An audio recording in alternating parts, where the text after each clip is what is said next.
Shrimad home remedies में आपका स्वागत है।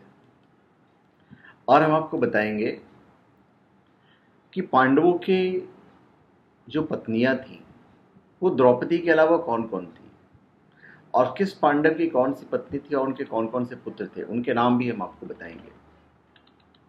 ये सब जानते हैं कि द्रौपदी पांचों पांडव की पत्नी थी, मगर ये बहुत कम लोग को पता है कि द्रौपदी के पुत्र और पांडवों के अन्य पुत्र और पत्नियों के नाम क्या थे। तो सबसे पहले हम आपको बताएंगे कि द्रौपदी से पैदा हुए पांचों पांडवों के पुत्र के नाम और पांडवों की अन्य पत्नियों और पुत्रों के बारे में। देखिए, पांडव की जो पहली पत्नी थी वो थी द्रौपदी। तो द्रौपदी ने 5 पांडवों से विवाह किया था। उन्होंने एक एक वर्ष के अंतराल से पांचों पांडव के एक एक पुत्र को जन्म दिया था। द्रौपदी से जन्मे युधिष्ठिर के पुत्र का नाम प्रतिविंध्य था।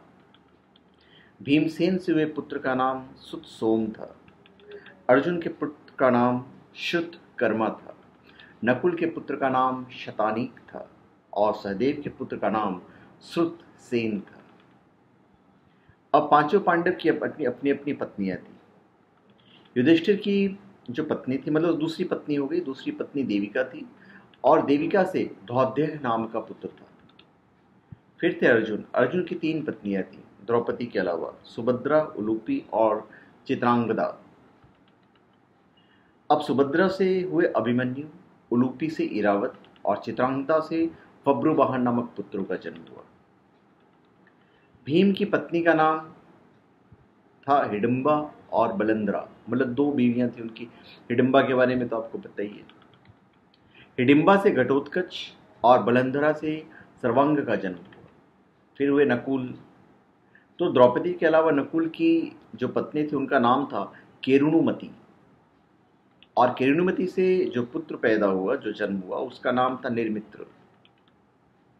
फिर सहदेव। सहदेव की दूसरी पत्नी का नाम विच्छा था, जिससे इनका जो पुत्र हुआ उनका नाम था सुहोत्र। तो धन्यवाद।